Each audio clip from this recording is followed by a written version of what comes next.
Okay, so I'm really excited about this next session. In the next half hour, we're going to talk about the body's connection to the leadership development work and the personal development work that we are doing. There's kind of a twofold purpose to this. So one is to explore the interrelationship of our physical self to our psycho-emotional selves and to notice sort of how those two work together. And then the other one is just to move, right? We spend a lot of time sitting when we're doing our learning and our development work, and we are reflecting, sitting down, especially now. Many of us are spending hours of a day sitting down in front of Zoom. So we just need to get up and move our bodies. So that's a bit about what this is going to do.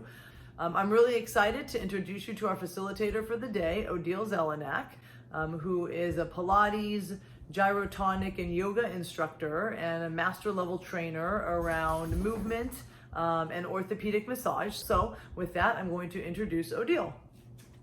So it's really wonderful to work with all of you today. I see myself more as a body worker. I definitely use exercise, Pilates, and as Lori mentioned, gyrotonics, yoga, and a lot of other integrated forms of movement to move the body. A lot of what I find is that there's a lot of stuck tension in the body, and when there's a lot of stuck tension in the body, we do orthopedic massage often. And then the intention ultimately is to unstick us. So our body is meant to have experiences that flow through us. And if we have a difficult time letting things go, if the body holds tension, then it can be very difficult for us to keep moving forward and to think in a more expanded and kind of progressive way. We're actually going to do some practices of self-massage. So this is a gift that you get to give yourself every day, which will open up the places where perhaps you are stiff, give you a little bit more awareness about your body's stuckness, emotional, psychological, and physical, and just bring some movement. The body is designed to be a water carrier. And water is, motion is lotion. So water moves through our body. We are about 60 to 80, depending on the organs, % water, and we need to move. And like Lori was saying, during the time of COVID, we're not moving enough. And sometimes it can feel like a chore. So these are things that you can do for yourself, very simple, that you can do to get your body moving, open your mind, and bring your focus inwards to your body so your mind feels like it has some support. Okay. So we're Pay no attention to the puppy in the background. All right. So I invite everybody to stand up because we're going to do a quick body scan. And oh no, not another body scan. However, we're going to use a wall, and it's going to be a reference tool so you can get a sense of kind of working against something. Sometimes it's hard to just scan our body in space with only air around us. So I encourage you to find a wall. I'm going to stand with my body back against the wall. I happen to be at a corner. I could turn this way. And my feet are about 6 inches away from the wall, so I'm kind of leaning my spine against the wall. If you have orthopedic issues, disc issues, osteoporosis, osteopenia, and you do not feel comfortable rolling down, I recommend bending your knees and just coming to a gentle knee bent position where your hands are resting on your thighs, still getting a stretch in your buttocks, still getting a stretch in your back. So that was going to be the option. You can always just simply lie against the wall and just feel the wall and your body's ability to breathe against the wall as a scan. All right, so you're against the wall. You feel your whole body against the wall. You're pressing your ribs against the wall, and the wall is meeting your rib cage. As you roll down to the floor, you're going to try to roll one vertebra at a time. So one piece of your spine is going down at a time. As you do that, you'll notice places where the spine doesn't want to do that. And those are the places to notice. Don't necessarily make a change about it, but just notice them because those are places that perhaps your body feels stuck. Your goal is to touch your fingers to the floor. Most of us can't get there all by ourselves or with ease. So if you are feeling like you're end range, you can't move anymore, maybe halfway down, that's totally fine. Find a place to rest your hands on your thighs so that you're holding yourself up a little bit, and just breathe. Can you even breathe here, or does this feel stifling? And then we're going to exhale, breathing out through your mouth. Push into the floor with your feet and roll yourself back against the wall, one vertebra at a time. I visualize those old Victorian dresses with 100 buttons in the back of the dress. I go button by button all the way back up to the top. So we're going to do that one more time now that you know what to expect. Listen to your body's cues. Listen to what your body is telling you. Try not to think it, but hear it from the inside out. So let the body communicate to you. We're going to inhale and exhale, gently nodding your head, chin to throat. Then you'll allow your upper back to round. You'll start to feel your rib cage in the back get really stretchy. Then you'll start rolling as best as you can right behind your belly button. That's called the low back right there. You want to slowly roll down the wall and open up the low back. Literally visualize taffy or something very stretchy on your back that's opening and becoming expanded. Again, if you cannot touch the floor, not a problem. Just stop where you feel that you're at your comfort zone and range. You're not pushing it. Breathe down here. Again, notice, hard to breathe down here, easy to breathe down here. When I breathe in, is it hard in my shoulder? Maybe even my collarbone is saying something, or the back of my thighs are screaming. All good information. Inhale and exhale. Push into your feet. Keep breathing in through your nose, out through your mouth, and make your way all the way back with every button touching the wall.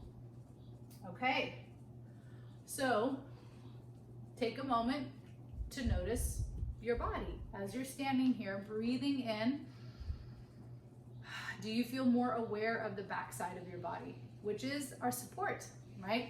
Our back is our support. So just think somebody's hand on your back giving you some support as you are moving forward. So if our back is really stiff and tight, it's very difficult to notice the support that we feel in our body. Okay, so we're gonna move on. We're gonna go on to our feet. Okay. I'm back, and I just did that roll down also, and I noticed something, and I'm curious if everybody else might have, or if you think this is a thing, just crazy tension. I mean, almost immediately when I dropped my head, but then as I started to roll, like just kind of that, you know, C7, that lumpy bottom of my upper spine, kind of down to where like my top of my bra strap, just feeling like it is ridiculously tight, like it's a crumpled piece of paper just being yanked as I tried to roll down. Yep. And I noticed I actually could get to the floor with my hands, but the I mean, almost pain. I'm going to say the tension I felt in that upper part was just crazy, actually.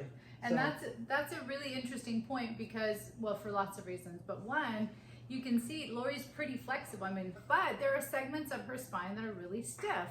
So with this Zoom culture, and especially people who are in front of computers a lot, there is musculature that literally supports our head that actually lives. I'm going to borrow Lori. Because the neck can't be held out all by itself, these muscles actually come from here and work their way up. And they're super, super important muscles, obviously, so the head doesn't feel like it has to hold itself up. The neck muscles, maybe a little more detailed than you're interested in, the neck muscles are really designed for those fine motor, like listening and turning your head and looking, those things. But in terms of the support of your head and neck, it comes from these muscles. So if these muscles are overused, then this is what we're gonna feel. And during that Zoom kind of session and intensity or computer time, we are using these muscles so much to hold our head up, and we often don't get rest because we are having to engage for an hour, hour and a half to be kind of engaged in that conversation in the Zoom. Well, I hate to tell you that our group right now is engaged for like 6 hours. So lots of little body breaks, right? And truly those body breaks just help rehydrate the tissue. So I said it before and I'm gonna repeat it. We are designed to move tissue because that's what carries blood to the area. When we are lacking blood and blood supply to an area, that contributes to injury and for sure stiffness. So the more you can move and just give yourself 30 seconds to just nod your head and roll down. Again, this is really for people who have safe spines, right? And then even looking up, so simple things. We're actually going to do a little shoulder segment, so you have some movement, but just giving some motion to that area. Motion is lotion, just remember that. Okay, so we're going to start with the feet. Doing some self-massage, like I mentioned earlier, gives us an opportunity to, one, touch our body, and when we touch our body, it sends a message to the central nervous system that we are fine, we're good. The body feels a sense of safety and security. Touch is incredibly valuable.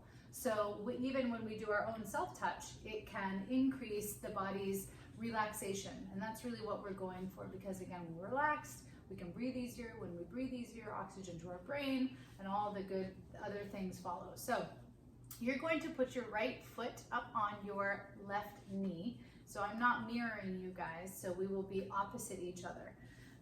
And you're gonna just simply hold your heel and just squeeze your heel. Some people have a lot of sensitivity in their heel because their calves are really, really tight. Actually, that is often the main contributor to plantar fasciitis, which is something that I would say so many of my clients have. So as you squeeze your heel, nothing fancy, but you're just touching the underside of the heel, yeah, all the way to the back of the heel. The heel has a side, like the inner border of the heel. And then kind of going around the perimeter as you're pumping it with your thumbs, go to the outside of your heel, okay? All right, yes. See how flexible you are, Lori? Okay, and then with both of your thumbs, give the inside of the arch of your foot, it's called the medial arch, a little massage. Just a little touch. And what you're doing is you're increasing, again, blood supply. You are giving your body some sensation, and you're helping to draw your body's attention out of the mind and into the body. That can be really, really valuable because, again, it gives the mind a break. And when the mind gets a break, it kind of is like hitting the reset button. So then you just kind of continue on to the second toe ball. You may not know exactly what I'm talking about, but I think of the bottom of the foot as like the strings on a guitar, right? So there's like 5 strings on the guitar. So you have 5 strings that go from your toe all the way down to your heel. You can just do one pass on each string. Technically, there's 6 strings on a guitar. Okay, well, mine is a 5-string guitar. That's no right. Such thing as a 5-string guitar. I don't want to say one of the strings is broken because that wouldn't be good. But let's just imagine. Okay. Because remember, we're using our imagination and creativity. We're letting our body talk. Yes. Yes. Okay. And you just keep going. And the most important out of all of this, believe it or not, is breathing. So you breathe in through the nose and breathe out through your mouth.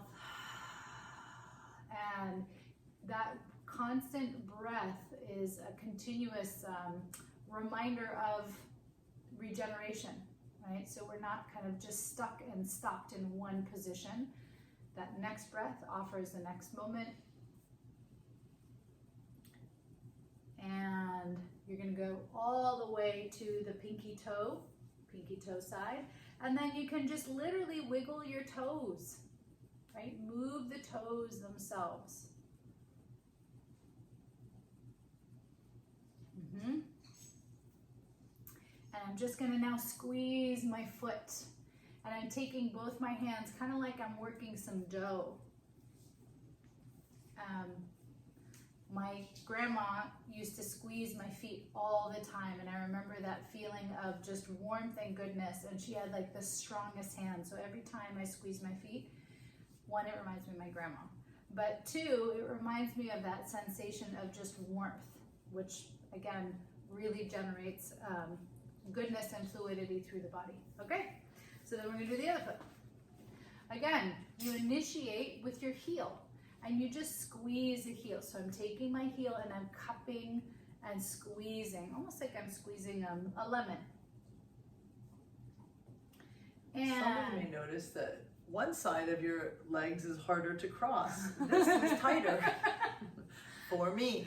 We're getting to the So hips I am next. having a harder time holding this position because my knee and hip are feeling a little uncomfortable. Yes, so you bring up a really good point. So some people may not even be able to put their foot up on their leg. So for those folks, I'm going to give another option. Laura, you keep going. You're going to squeeze your heel. Okay? So I'm putting my foot up here so you can see, but you can keep your foot down on the floor, which you can't see because it's out of the view of the camera. And you're just going to squeeze your toes and release your toes. And the second I do that, ooh, I get a foot cramp. And I release. And I squeeze. And I release. For those of you that are doing your foot with your hand massage, you are going all the way down the 5 strings of your guitar, despite the fact that a guitar has 6, making sure that you are giving it just some juice, right? You're really juicing your feet. When our feet feel connected, when our feet feel relaxed, we have a big, strong foundation to stand on. So imagine trying to stand and balance your body on a tiny little pinhead, or imagine trying to stand your entire body on a nice wide surface, big open ground, a beautiful plains or the top of a mountain with lots and lots and lots of space, right? So you want to have that feeling of spaciousness, so when you stand up, you've got tons of support. When your feet are tight, it's like standing on little pinheads.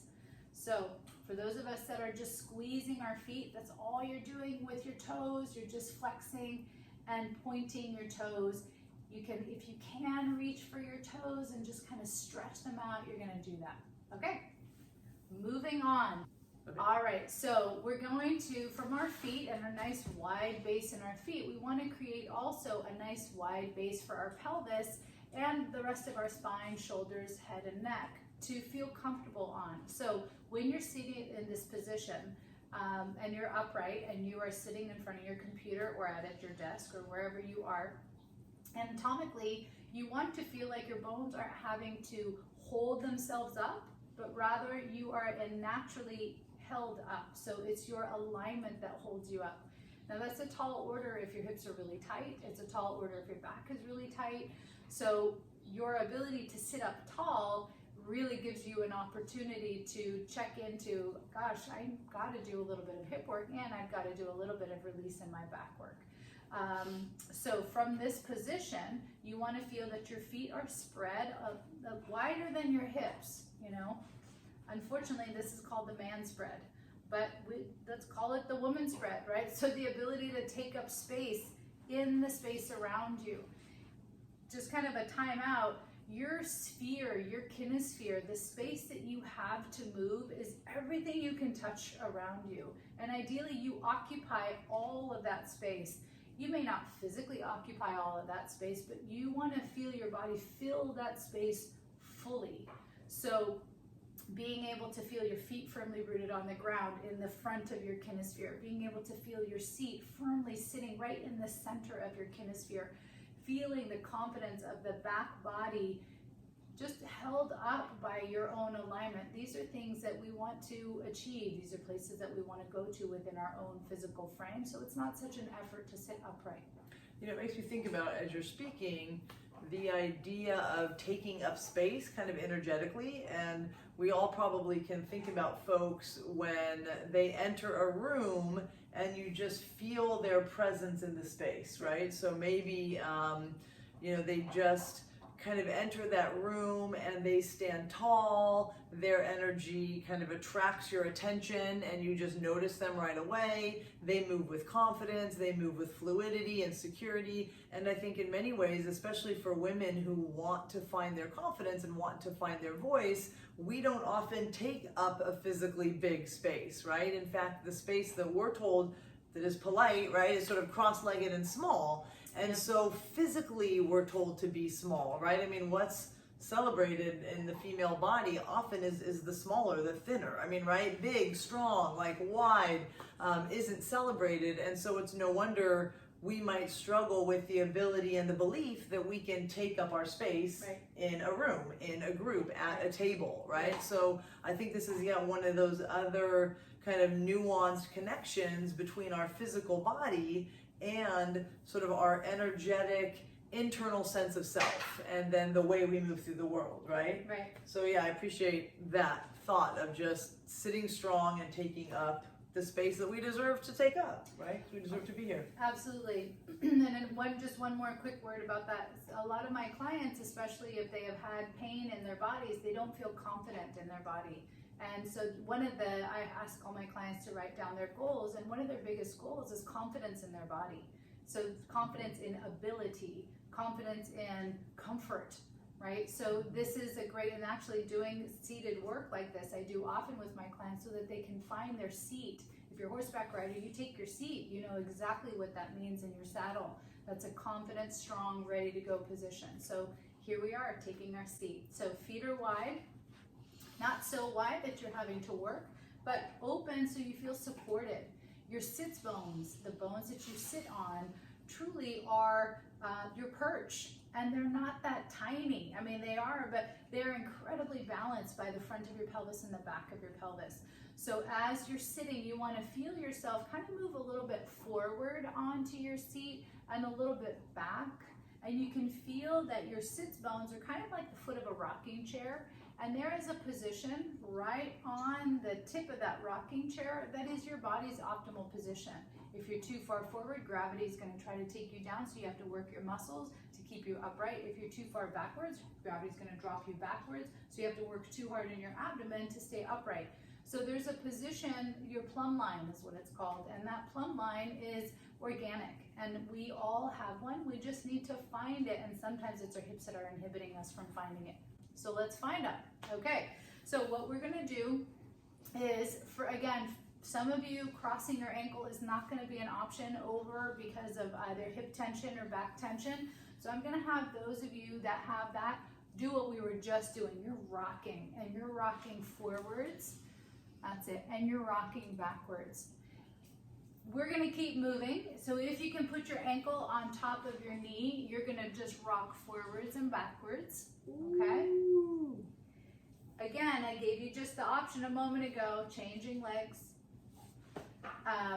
Of what to do if this isn't an option for you. So I wanted to give everybody an option, and then this is kind of the next level, if you will. And bring it down and change.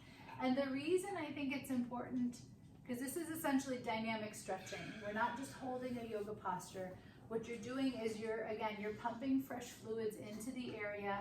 A held yoga posture is fantastic, but sometimes we don't have the time to sit in the yoga posture, especially when we're at work or we're in a Zoom little break, right, for 3 minutes.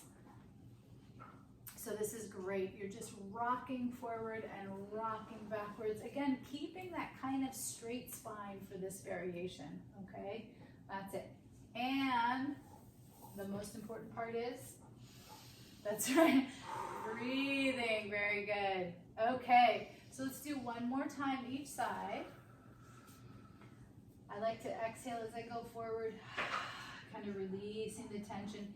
Inhale and almost feel the inhalation pull me back. And then I exhale as I come forward. And I inhale as I draw myself back. And then take your seat and check out how your hips feel. Your feet hopefully feel nice and warm, kind of spongy and ready to go, and yet spread out. Your sits bones and your pelvis might feel a little more relaxed. That's fantastic, because now your body weight is supported by its roots, which is really what we're looking for. So we're going to start standing, and we're going to work the back of the body, but we're going to work it through the lens of twists. Actually, a twist is back extension. We don't tend to think of it that way, but it's a single side going backwards, which takes you into a back bend if you were to do it one side at a time. So you're just going to easy swing. So my recommendation is let your arms hang. And if you're a golfer, this is going to be very familiar for you. You're rocking side to side, so one leg and the other. And all you're doing is turning your spine. So my feet, as I'm going, are actually swiveling, right? So I'm not keeping my feet locked and twisting, because then I feel it in my knees, and I have healthy knees. So that's not something that you want to do. You want to feel your body weight shift and swivel. So you can even see I'm like coming up on the toe of the side that I'm twisting towards, right? And what that does is, again, it turns on the entire back side of the body. I'm gently rotating my spine side to side. And then I want to try to see something with my eyes. So I'm not only just twisting, but I actually find a focal point and gently twist and see something. Yep. So what this does, think of it as like just washing out or cleaning out or cleansing out the spine, right? A gentle wash rag. Every time you twist, you're doing a gentle squeeze, and then there's called an uptake of fluid as you unwind, and then another squeeze, just like a sponge. We're just going to do one more on each side. Good. We're moving on to shoulder girdle. So the shoulder girdle is also going to incorporate the neck. First, what I'd like for you to do is just turn your head to the right. So kind of continuing the twist, but now you're not twisting from your spine, you're twisting from your neck. Very easy, and then turn your head to the left.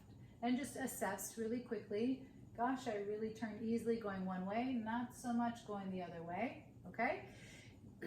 Not uncommon. We're gonna take our right arm up overhead, so kind of, here, I'm gonna come down like this so you can see. And then I'm going to hold my right elbow with my left hand. And as I do that, again, not for everybody, right? So just this alone, if you have any sort of rotator cuff issues, this is a stretch. This is absolutely a stretch. You're just gonna stay here and you're going to breathe into this whole right side of your body, just this position. So Lori's demonstrating a side bend, right? So she's doing the same thing, not only breathing, but actually moving it into the side bend. Totally great. You're increasing lung capacity. Lungs are 83% water. So just think all the water in there that needs to get moved around, and that, again, all of that blood supply and oxygen that's carried as we're moving, that's really, really important. And then we're going to bring that down. Other side, right? Left arm up. So I'm not straining, and one thing I want to be really mindful to share is that if I'm in this position, I'm not jutting my head forward, causing more neck pain. I want to try to rest my head back into the pillow of my arms, if you will. And again, I am going to breathe into my left rib cage. Lori's going to keep demonstrating the side bend. So ideally, she's inhaling as she's going over, because those lungs fill, and exhaling as she comes back up. Just one or two more, really easy. And good, and coming back. Good, okay. All right, so moving on, you're going to, from your shoulder stretches, you're gonna stretch that part that Lori was talking about, right across the back there. So you're going to just gently tip your right ear to your right shoulder. And wow, just simple, right? You don't even need to do anything, just simply gravity. And then gently draw your chin towards your chest. So I'm kind of drawing my chin down towards my right side chest, and then letting the head just kind of circle down through the middle, over to the left. And then my left ear is going to just hang over my left shoulder like I'm pouring water out of my left ear. Inhale, and as I exhale again, going across. One great analogy is you're wearing one of those party hats with a point, and really feel the point of that party hat as you're going around. So it helps to conjure the elongation that we're wanting. So it's not just the neck movement, but the length. And if you'd like, you're going to do one more. Reach through the tippy crown of your party hat as you go around, over to the left. And one more time. Reach. Again, nice, easy breathing. Sticking point. Yep. And if you need to, support your head and come back up. Okay. So it was really wonderful working with you. I hope that you found some of this information really, really helpful. Hopefully all of it really, really helpful. And using your body actually as a vehicle to communicate about how your other aspects of your life are going, how other parts of your body are doing. So if the neck is stiff, the shoulders are stiff, the back is stiff, it gives us just a bigger context of information. Thank you. You're welcome. All right, great.